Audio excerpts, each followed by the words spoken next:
Okay, it is the top of the hour, so I am going to get us started here. Hello, everybody.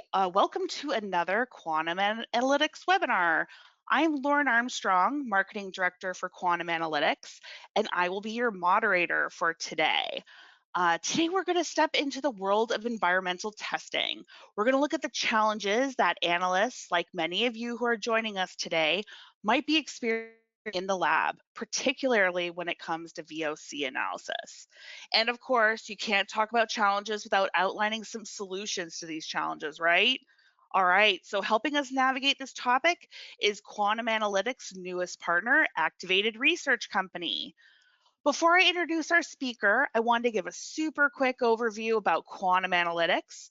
We specialize in chromatography, mass spectrometry, elemental analysis, and molecular spectroscopy based solutions. We've been helping our clients solve their routine and complex applications with multi vendor solutions that leverage the Agilent platform. We also offer specialized financing programs like rentals with equity, 0% APR plans, and much, much more.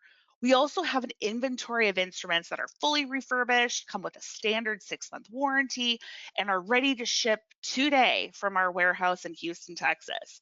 So if you have an instrument need, a short-term project, or are interested in financing your next instrument, Quantum Analytics has got you covered. Today, I'm joined by Connor Beach from Activated Research Company. Connor has a bachelor's degree in chemical engineering from the University of Minnesota and has been a huge resource for helping Quantum's customers understand and adopt ARC's technology into their labs. Now, for a quick bit of housekeeping. As a registered guest, you're going to receive a link to this recorded webinar in your email when it becomes available. We've reserved about an hour for this webinar, including Q&A, so type your questions at any time into the text box in the question module that you see on the right side of the screen. We're going to be keeping a list of these questions and we're going to give them to Connor at the end of the webinar. And to keep things engaging, we're going to be asking a few poll questions during the webinar. So don't disengage. Be ready to click your best answer. And one more thing that we're really excited to share, I know that the long weekend is ahead of us here. And if you're anything like me, work trips, vacations, outdoor barbecues with families, all this is so preoccupying. So we appreciate you taking the time to join us today. And we want to thank you by offering a special promotion on some of the products you're going to be learning about today. I'm going to give you more details after the webinar, but I just wanted you to know that Connor and I appreciate you giving us some of your time today. So that ends our intro. So without further delay, I present to you Connor Beach. Connor, take it away. Thank you, Lauren. Appreciate it. And yeah, I'm really excited to be here today. Today we're going to be looking at environmental testing, specifically with GC-FID. We'll take a look inside of two 3D printed microreactors. And with that, we can learn about how greenhouse gas analyzers could be simplified and that's gaining widespread popularity. We'll also then look at formaldehyde analysis, something that might not be typically done with an FID, but there's a very easy and effective way of doing it. And then we'll end with going through calibration-free analysis of some complex VOC matrices. And so, environmental testing is very important, and there's a wide variety of samples that are taken, looking at air, water, soil, and biota. And so, there's different ways that we can take these samples and then transfer them over to our various equipment. And we have to follow all these different types of methods, whether it's ASTM or health and safety or just environmental protective agencies, whether it's coming from the United States or Europe or any other governing agencies. And this is all very important work because it's a way to ensure not only a safe work environment, but also to maintain a healthy planet. And I saw a recent study on VOC specifically as a kind of a predictive tool for pre-birth care. So they can take, look at VOC concentrations and it'll give a predictive idea of children's mortality rate actually. So got a very direct and important impact. So the work that's being done and having good instrumentation is super important. While this work is extremely important, it's not always easy. There's definitely some challenges with just general laboratory work, especially with people that are running gas chromatography. There's a complexity to the equipment as is. And then it's not just GCs usually that someone has to work though. There's a variety of instruments that need to be used, and people are wearing multiple hats, not only in the lab, but outside of it as well. And so all of these expectations come along with decreasing budgets. Something that I've specifically seen with environmental labs that can be kind of difficult is when rush orders come through, but equipment that's required might be in repair or maintenance, and you can't do it as quickly as you'd like, with the fact that some of the samples themselves have a lifetime or shelf life to it. So, you have to be able to move quickly and have some agility to what you're doing. With that though, and what we'll be talking about today, there's two kind of categories that we're looking at. One is methanizers and the other is VOCs. And so with methanizers, the main challenges that I've seen so far is that there's a lot of points of failure there, whether it is the equipment itself. So there's a lot of different weldments and different fittings that are being thermally cycled in an oven, and that can lead to leaks, which will give you erroneous data and also merit having to do a replacement. Or the catalyst itself can fail, and so that can be caused by just general usage or an unexpected kind of poison. And so with that comes having to replace it, taking it apart, handling nickel itself, which is hazardous to you, the scientist. And this all leads to just extra downtime with the replacements, and also it does limit kind of how you can configure your GC. So this is what I've seen so far as some common challenges with the methanizers. Now with VOCs, it's a little bit different. It's more so the challenge that comes with having such large samples and having to do analysis of unknowns, because there's a wide range of functional groups that are present with VOCs, given that VOCs is a very kind of general category for the compounds that could be analyzed. And so with that, quantification is always going to be important. And both MS and FID both give variable responses per these different analytes. And so with this, increasing list of compounds, as we have a better understanding of the world around us, more compounds of potential harm get added to it. And so this keeps adding the complexity of the work that we need to do. And so I'm curious which of these kind of ring true to you specifically. So we have a poll question. Fantastic. All right, everyone, let's dust off the cobwebs and go with our first poll here. What is the key challenge in your laboratories? You might have a ton of challenges that you deal with, big or small, day to day, but pick the one that's most applicable to you. Analysis requiring numerous calibrations, methanizer downtime from catalyst poisonings, demand for higher throughput testing, need for affordable laboratory equipment, or maybe it's something different. Feel free to type it in the chat. So give it some thought. Pick the best answer. Uh, go for it. There's no wrong answer. All right, definitely got some answers coming in here. Oh, yep, big jump in answers. All right, everybody. Interesting. All right. This is let's see. I think it's about good now. All right, I'm going to close the poll and share the results here. All right, Connor, here we go. Here's the results.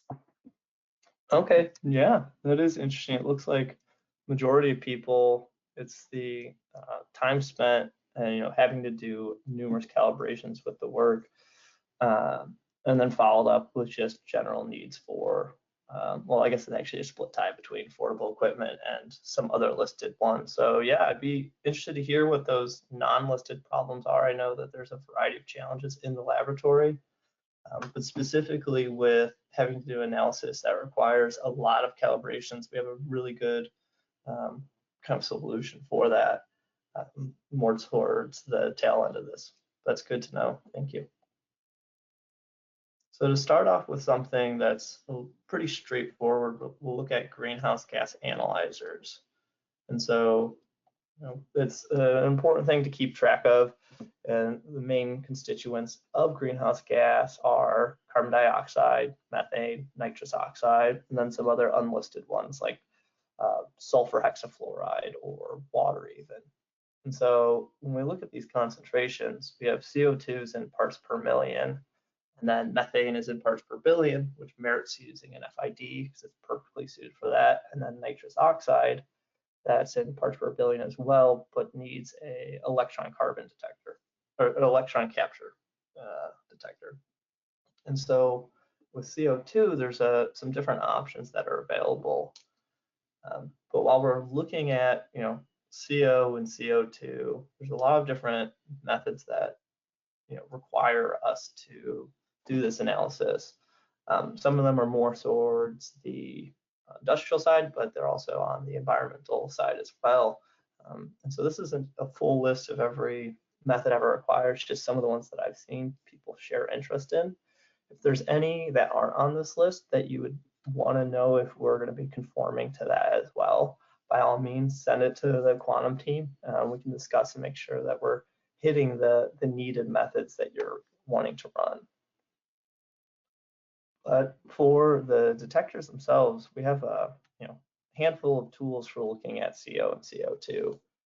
A lot of times people will use infrared if they're, as a portable type of detector. And now commonly TCDs have been used for kind of the range that they can cover. But our focus is on the methanizer and FID combination. And that's because it gives some of the lowest detection limits while also offering one of the widest linear ranges. And so while we won't be able to do the identification like a mass spec is, once you have that retention time established, getting a really low and wide range of linearity is important. And so we have a methanizer that can outcompete the TCD.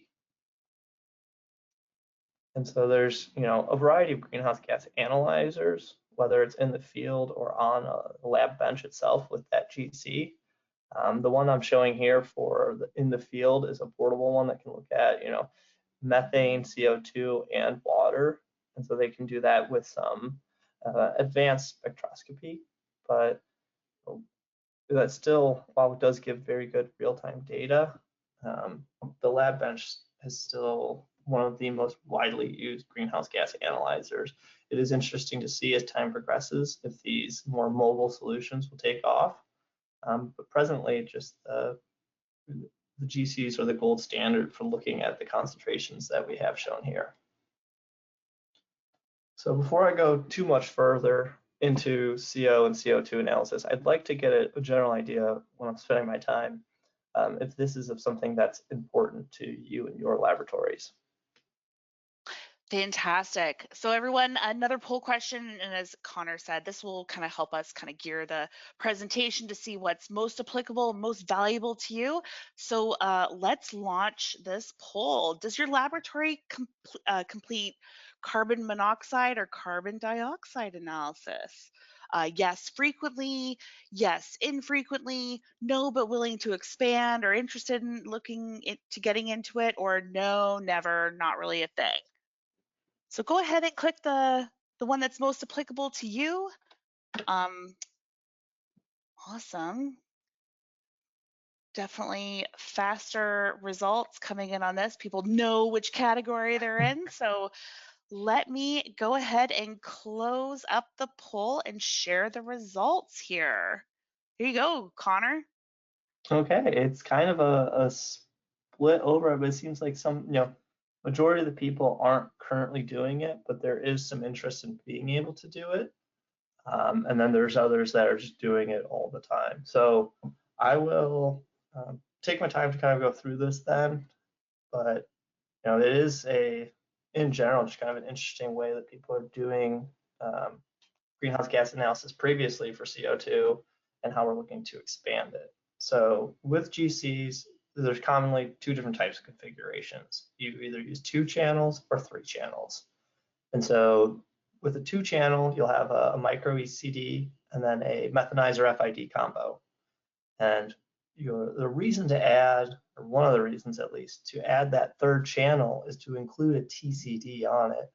And so that's used to have a wider range of CO2. So you can look at the upper range where a methanizer might not be able to do it, but you still need that methanizer present to look at the lower range.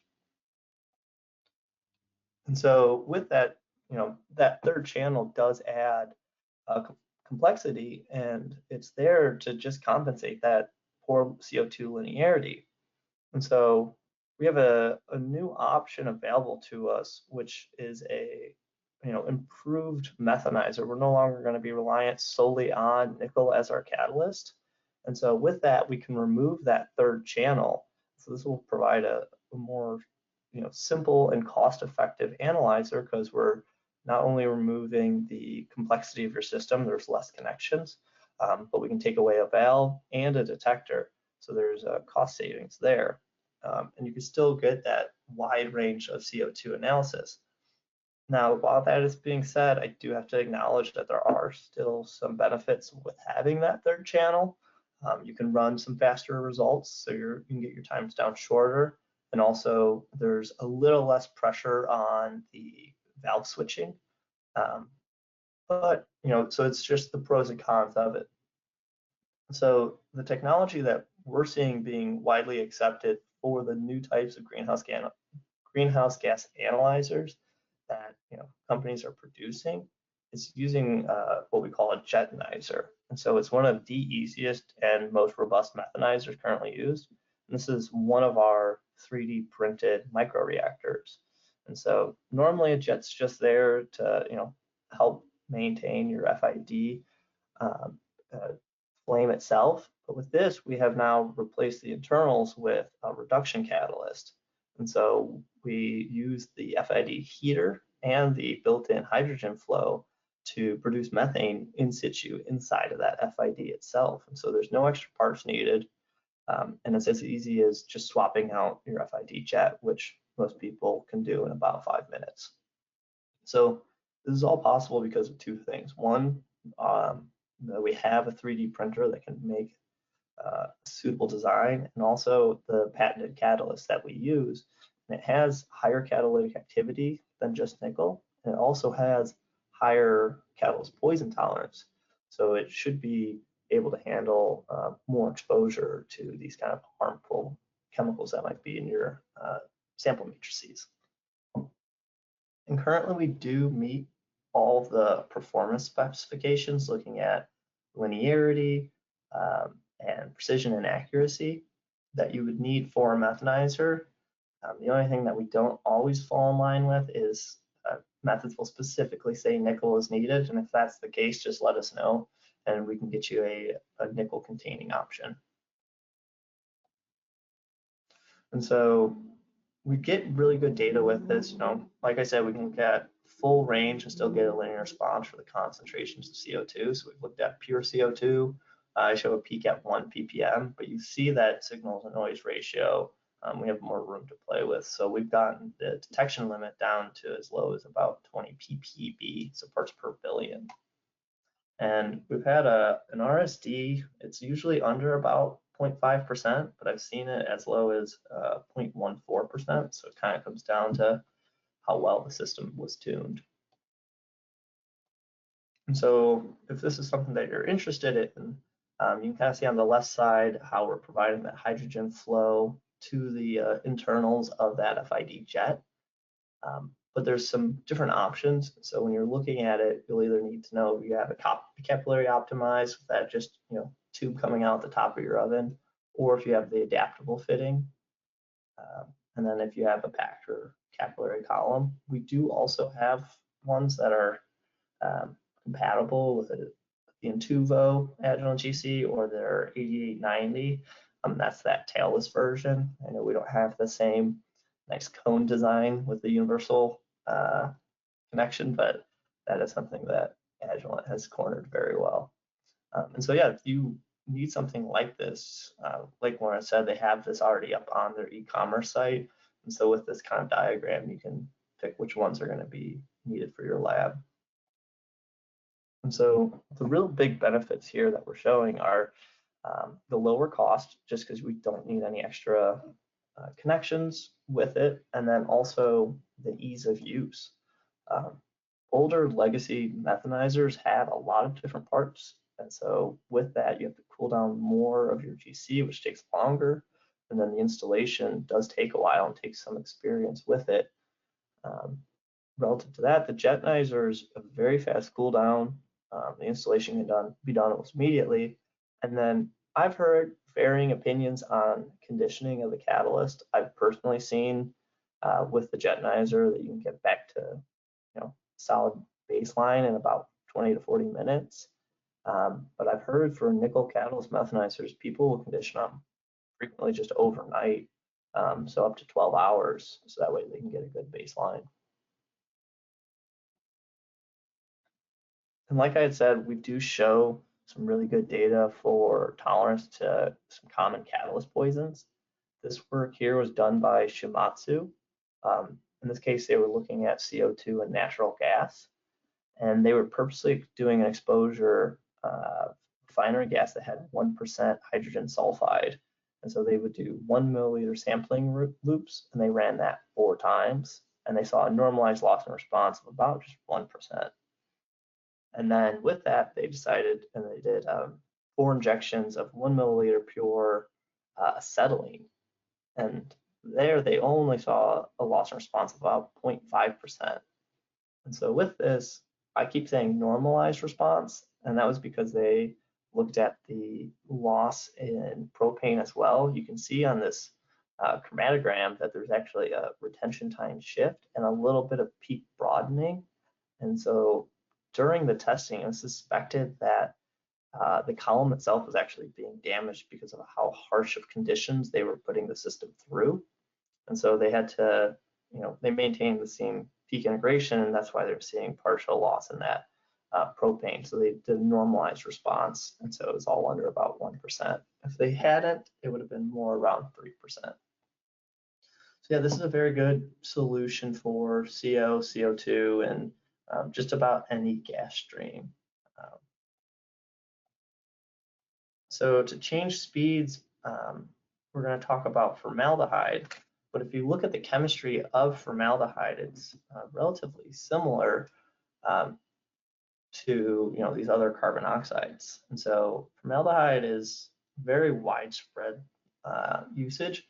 We have it present in resins for building materials, household products is even there with intent. They put it in glues, paints and coatings, finishes, even paper products.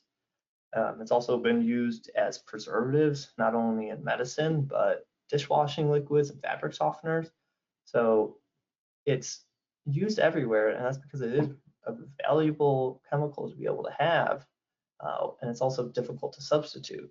The only problem is that it's relatively reactive and it's easily volatilized, and they're coming out and starting to determine that it's got potential carcinogenic impacts, and even in that, without that, it still just causes a lot of irritation to skin, the eyes, the nose, and the throat.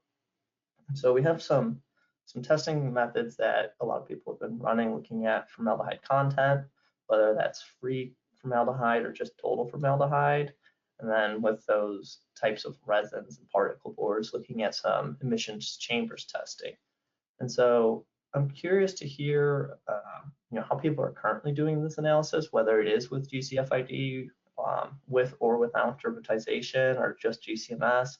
And then there's a lot of other options available too, such as like LC, or some more of those online kind of detectors, or if this just isn't applicable. So it'd be good to know. Fantastic. So here we got our final poll.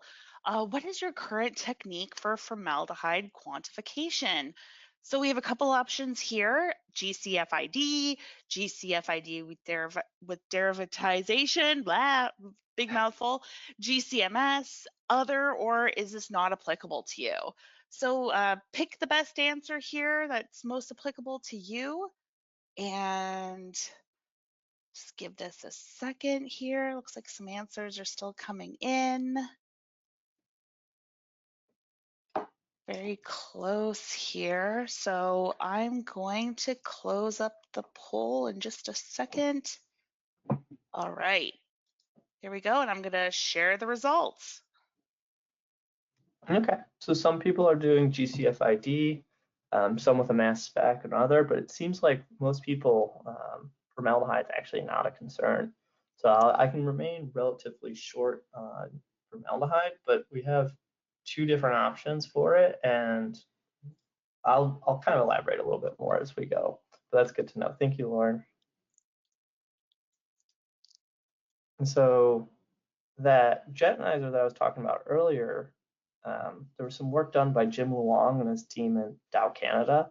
And they actually looked at, can we do formaldehyde analysis and acetaldehyde with the jetonizer? Given that the chemistries are similar, they were actually showing that you can convert formaldehyde through a hydrogenolysis in situ in the FID of different aldehydes. So they can convert formaldehyde to methane and acetaldehyde to ethane, both showing an increase in response.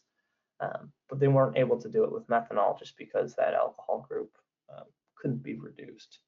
And so they were able to look at a limit of detection with a simple swap out of their FID jet to a jetonizer with, we got down to 0.5 ppm for formaldehyde and 0.2 parts per million for acetaldehyde. So it's a really good solution to have an increased response on an FID without having to do those extra derivatization steps. So it's just something to be mindful of, that is another capability of it. And so, this chromatogram is what we kind of expect to see with this technology. We're looking at CO2 or a formaldehyde, and we're having a good response to it. And then our gas stream, can't really go over about like a C6. Also, something like acetylene does cause that minor loss in response, as would a sulfur. And so if you have a larger stream, looking bigger than C6, then we'd want to switch over to a different option. And so this other option is called the polyarc reactor. So it's applicable not only to formaldehyde, CO, CO2, these kind of what I show is highly substituted organic compounds, but it is also applicable to VOCs. A lot of VOCs have a variety of functional groups present, and depending on how many are there relative to your number of carbon, you'll see a loss in response because the FID just, like something like CO or CO2, it can't detect it. And so with this, reactor, we're able to show a 100x increase in sensitivity for formic acid. And then for something like formaldehyde, we're showing a 10x increase. We also can look at trace levels of carbon disulfide or carbonyl sulfide, compounds that typically aren't really associated with FID just because they give close to no response. We're able to show 100x increase in response. So it's a solution for these, what we call highly substituted compounds. And so how it works is it's another 3D printed microreactor. It's going to be located between your column and your FID. And so you're going to maintain all of that same chromatographic resolution that you would have gotten from your column. But then there's two steps that occur. It's an initial combustion step to CO2, and then it's reduced down to methane. And then it's all swept over to the FID. So it gives you a normalized response for all compounds because the FID is only ever detecting methane. There's something similar to this. It's that's commonly used in EPA method 25C. So if you have familiarity with that method, this is, it's the same two steps, and this is just a commercially viable option for that kind of test. And so what's actually going on the internals of this is on the right here, we show the reactor enclosure. And inside of that, we have these 3D printed reactors. And so we like to use 3D printing because we can maintain some really sharp channels and prevent that peak broadening from occurring. And so that's just by reduced dead volume and making sure, some other internals like I probably shouldn't be sharing. And so with that design, we also use patented catalysts. And with that, we have really good conversion rates. And that's one of the most important parts is we need to have greater than 99.9% conversion of all analytes first to CO2 and then to methane. So that way there's really good confidence, and we've been able to demonstrate that. So we're not really worried about a lack of conversion with most analytes. And so with that, you're effectively removing one variable from your GC system because the FIDs having a response independent of functional groups on your compounds is only looking at just carbon. So it's making the FID into a true carbon counter. I know there's always concerns about adding something in your flow path. So we have a good chromatogram here showing FID only versus with the polyarc present. So this was with gasoline, and this has 10% ethanol in it. And so we have, the same type of separation that we had previously. But I think it's kind of interesting to look at is this peak right here, this ethanol peak. With FID it's a little bit lower, but we can show a substantial increase in response for ethanol right there as is.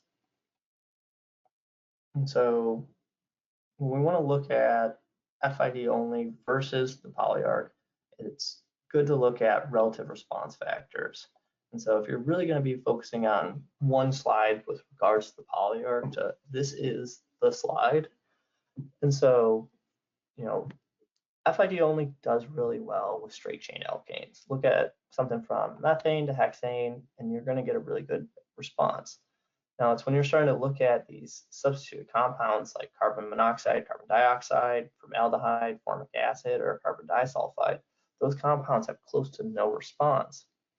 But when you start working with VOCs, you get a variety of functional groups present, and because of that, you get a variety of response factors per those analytes. And so this is why we have to do calibrations, or at least in part. And so with the polyarc reactor, you don't have to worry about what kind of response each of these analytes are going to get. Now, with all that being said, you've probably noticed that the response factor isn't perfectly one for all these analytes. We do get a slight variation in variety of responses per the different compounds. And we've looked into it, and this is not because of conversion issues. We're still getting complete conversion. This is actually from either the standards that were being used, the sample introduction, or inlet behavior.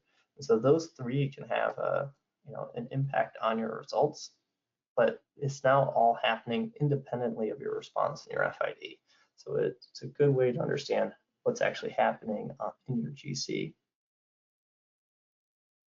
So those are the two options for formaldehyde. But for VOCs, looking at how can we start getting away from calibrations, we'll just be looking at the polyarc reactor. And so kind of like what I was saying before, volatile organic compounds, VOCs, are just a general category of chemicals. So they're mostly produced in some sort of off-gassing event in building materials, and they're found everywhere, not only in synthetic material, but also natural material as well. And so because of this, it's been pretty hard so far for the scientific community to determine the exact health effects of having VOC levels present. And so there is a variety of potential symptoms that could happen from those, whether it's, short-term headaches and itchy eyes or respiratory irritations to long-term frequent respiratory infections. And so monitoring these is very important.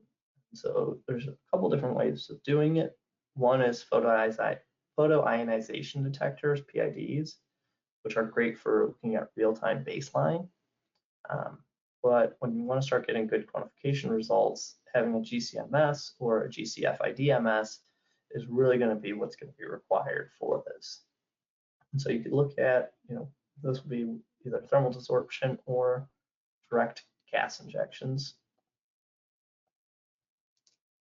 And so where we can really start showing time savings is getting away from some of those calibrations. And so, some of these methods can take weeks up to months to get a full calibration done, especially with some of the more expansive lists, such as that like paints and coatings may expose people to. Those calibration times can take a lot longer. And so comparing FID with calibration on this column to just the polyarc without any calibrations, you'll see that we get near the same response and concentration calculation without having to do calibrations. There's also compounds such as like this 2-methylpropanol that wasn't even detected, but now that we're having that increased sensitivity, we're now able to get a detection. Or there's other compounds that just simply weren't quantified because the standard wasn't present and they weren't using response factors. So these were all using with standards. And so we're able to do those concentration calculations without needing a standard present. You will notice that on the theoretical amount, the weight percent doesn't perfectly line up with our FID with calibration nor polyarc. And so with this work, they think that there was a potential either internal error with the standard itself, or they were somehow losing some of these analytes in the inlet itself. But regardless, we were still able to get these 17 different types of analytes. We were able to quickly get concentrations calculated with it. And so when we're doing these calculations and looking at concentrations, it's important to keep this little formula in mind. And so we're looking at the concentration of the analyte and comparing it to an internal standard.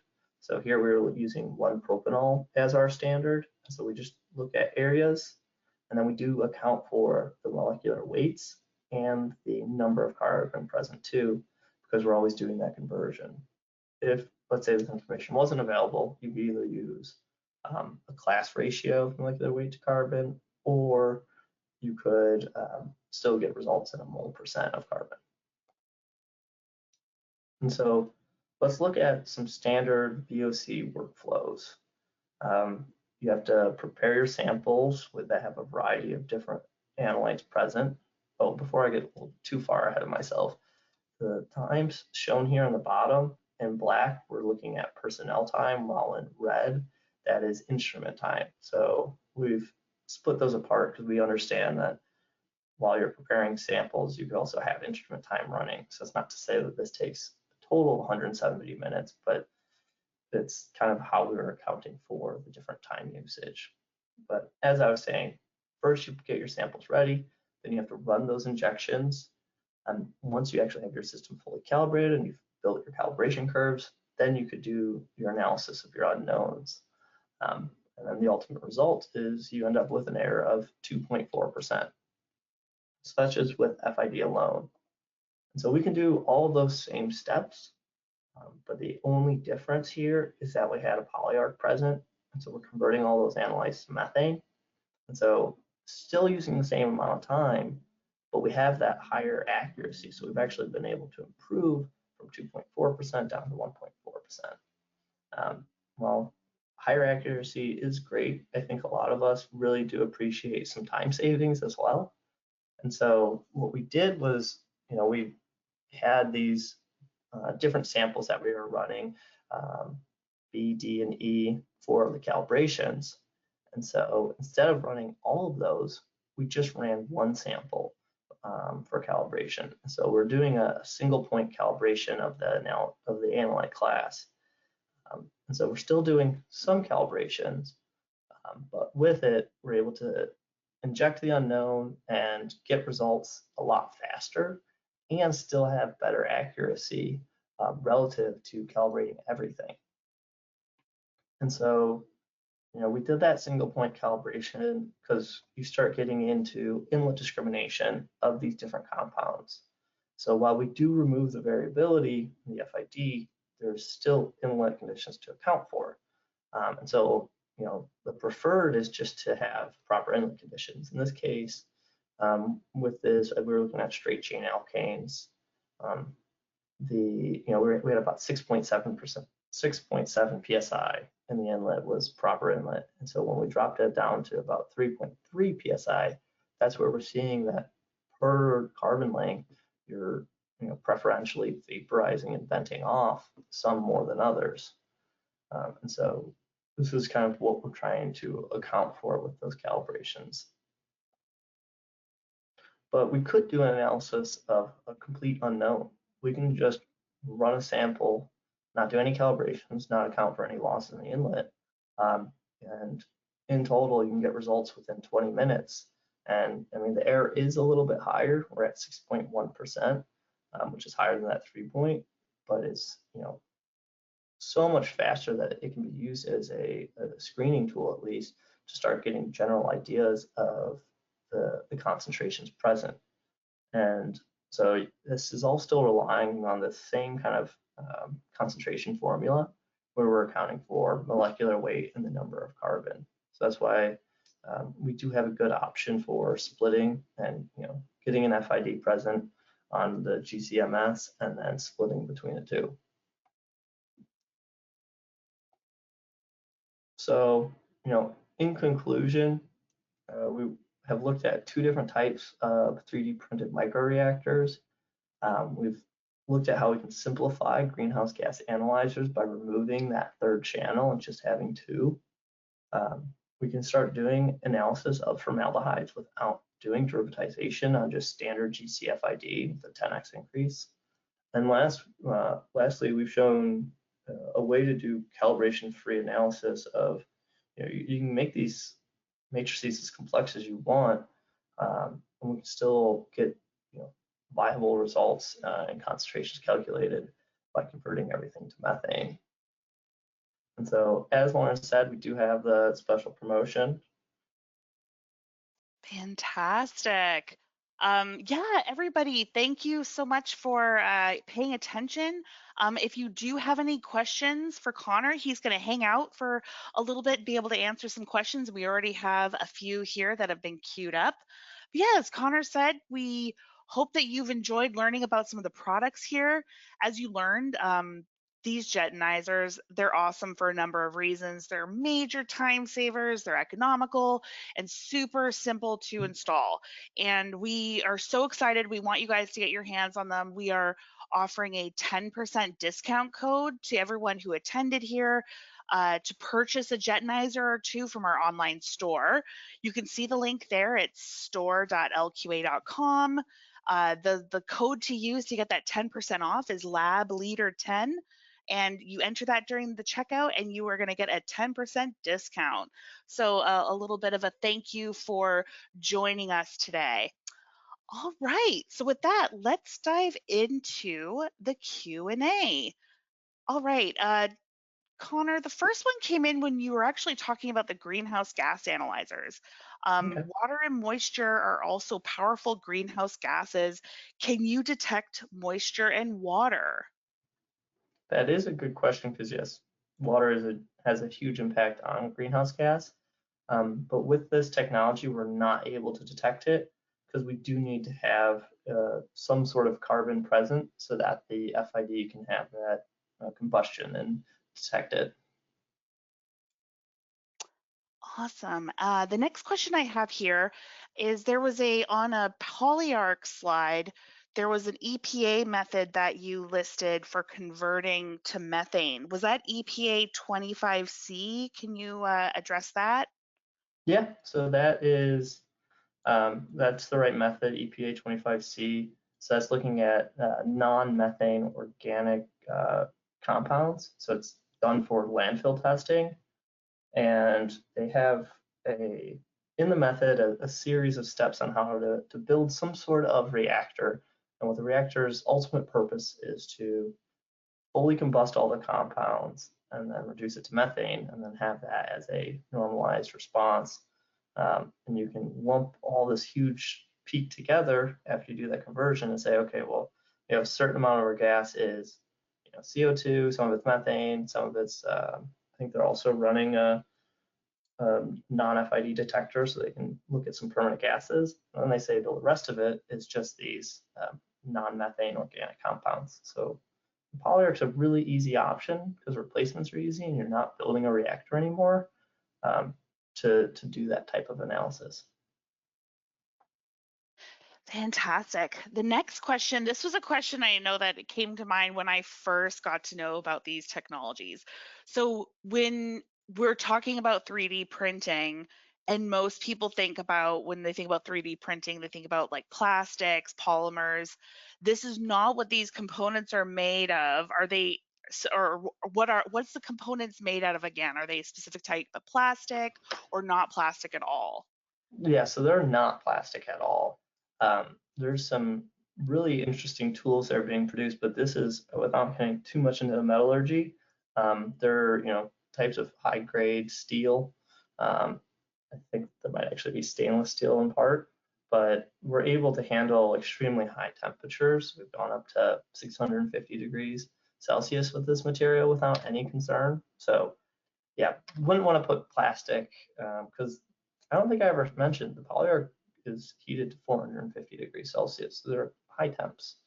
Um, but yeah, that's a really good question that I did not expand upon. So thank you, Lauren.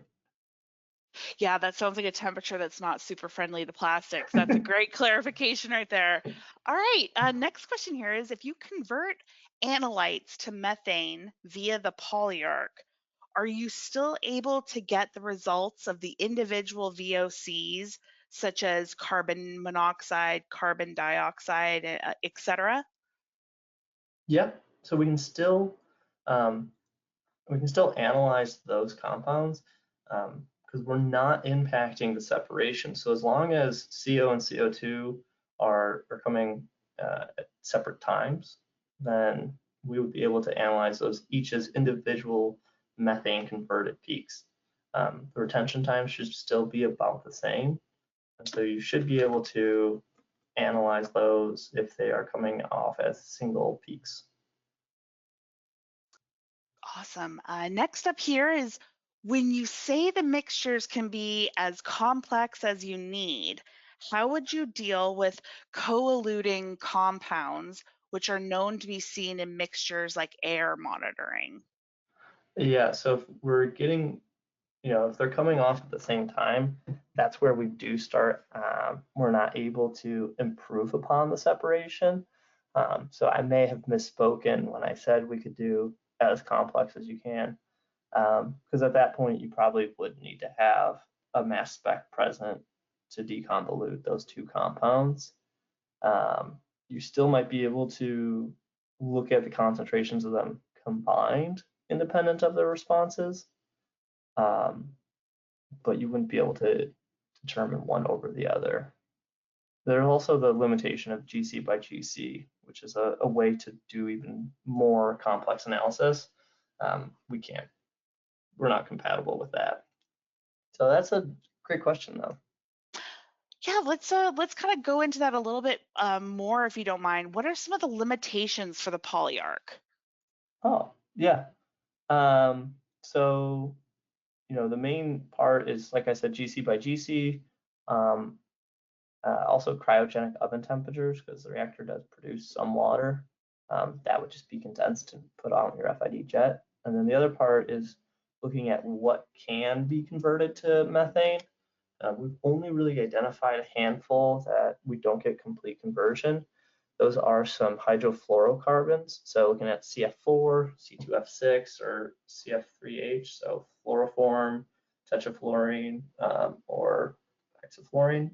We don't get conversion there, or with siloxane groups. So silicon oxygen, silicon, which is commonly in like extractables and leachables. But those are really just the main limitations that we see with the polyarc. Awesome. We're gonna jump back to the jetonizer real quick. Can formaldehyde and carbon monoxide and carbon dioxide results be analyzed under the same method using a jetonizer? And if so, do you happen to know the EPA method number for that? Sorry, what were formaldehyde, carbon, CO, and Formaldehyde, CO2? carbon monoxide, and carbon dioxide. Yes, CO and CO2. So we could do the analysis with a jetonizer. Um, I don't know of a specific method that has all of those present. I might be able to look back at the work that was done by Dow Canada that got published and look at why they did have CO2 and formaldehyde and the dimer of formaldehyde all present. But I don't have any specific method for it, but we should be able to do it. Yeah, we can kind of do that as a follow-up after the webinar for sure.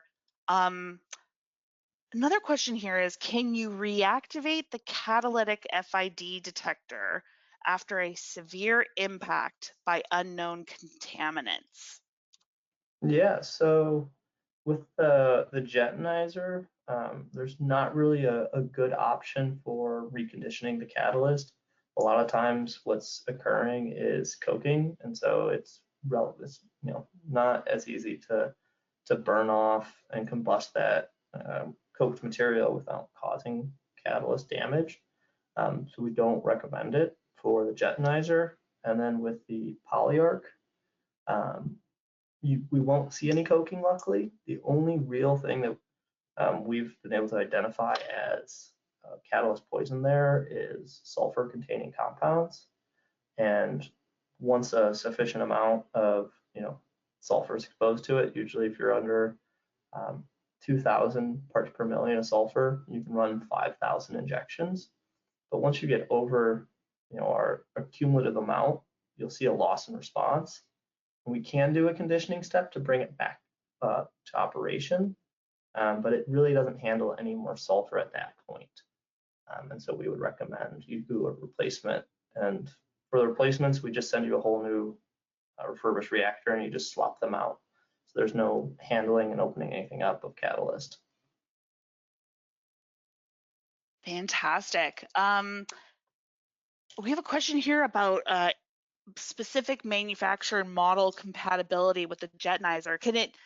Is there any sort of limitations on which manufacturers and models of GC-FIDs the jetonizer can be used with? Yeah, so that's a good question. And it kind of goes in line with if people want to buy it on that online store, you're going to have to be able to identify which ones are used kind of where. And so it was this slide that we were showing where we were talking about that. And so the Talus version, these are all for Agilent GCs. There are some other kind of more niche GCs that I've heard these do work with, but for this, our focus is on Agilent. We do have a Shimatsu version, but with Agilent GCs, this will be for the 8890 or the Intuvo. And then these would be for 5890 up to 7890, along with the other versions in between, because they all have the same FID connections. And so this will be for capillary optimized, and then these two are the adaptable, whether you have a capillary or a packed column. So you just have to look at this internals of your GC and you can make the selections. Fantastic. Next question here is, what contaminants should you avoid while conducting these air analyses? So if it's looking at like the VOCs with the polyarc, it's really just sulfur containing compounds that have a high concentration. And then with the jetonizer, there's a little bit more restrictions because that reduction catalyst isn't protected by an oxidation catalyst. So, we don't want to have sulfur present there either. We also don't want to see any like alkynes. So, while acetylene we've shown will show a loss in response, if you keep exposing it, that will continue to happen. So acetylene or other alkynes, and then larger hydrocarbons need to be avoided with the jetonizer. And if you wanted to do that, look at larger compounds and CO, CO2. That's when the polyarc would be a better substitute. Awesome. Another question here is, are they both compatible with hydrogen carrier gas? That is a good question. So the jetonizer is relatively easy to use with a hydrogen carrier gas just because we're already providing hydrogen for that reduction step. So having a little more presence is not going to be a problem. With the polyarc, there's that first oxidation step, we're putting air in. And so if you have an increased hydrogen coming in, we need to supplement more air to react. So we're producing more water then. And the only concern there was just having it condense. So we end up having a higher minimum oven temperature. And so compatibility goes up to about 3 to 4 skim of hydrogen as a carrier gas for the polyarc. But we're able to do it just with elevated oven temperatures. It goes up to like 50 C is the highest we have as the minimum oven temperature. And I have another one here is how can the reactor be used to analyze unknowns when there isn't an ID? Yeah, so that's going back to, that if we want to get a weight percent concentration done, um, we want to have the molecular weight and the number of carbon. So if you're looking at a true unknown, you could start classing it with the other compounds that are eluting. I frequently will have people want to look at different polymers, but they don't know the exact chain lengths. They just know in general they have a certain monomer present. So with that, you can still identify the molecular weight to the number of carbon and other heteroatoms. Regardless of the size, that ratio still will be same, and that holds up for a lot of analytes. So you can use that ratio of molecular weight to compound class to get a good estimate, and you can use that ratio instead. Fantastic. Whew, that was a marathon Q&A session. Great job, Connor. All I right, that is appreciate the questions. yeah, these are great. We always get great questions from our attendees. That brings us to the end of this webinar. Connor, thank you so much for presenting today. And everyone, thank you so much for attending. Again, we know your time is precious, especially now that we're heading into the summer vacation mode. So we appreciate you joining. And we're going to follow up after the webinar with a reminder on that promo code to get a 10% discount on a jetonizer and get going with that cool technology in your lab. And that's it for us. Thank you, everyone, and have a great rest of your day. Yeah, thank you. I appreciate it. Have a good day. Cheers, everyone. Bye.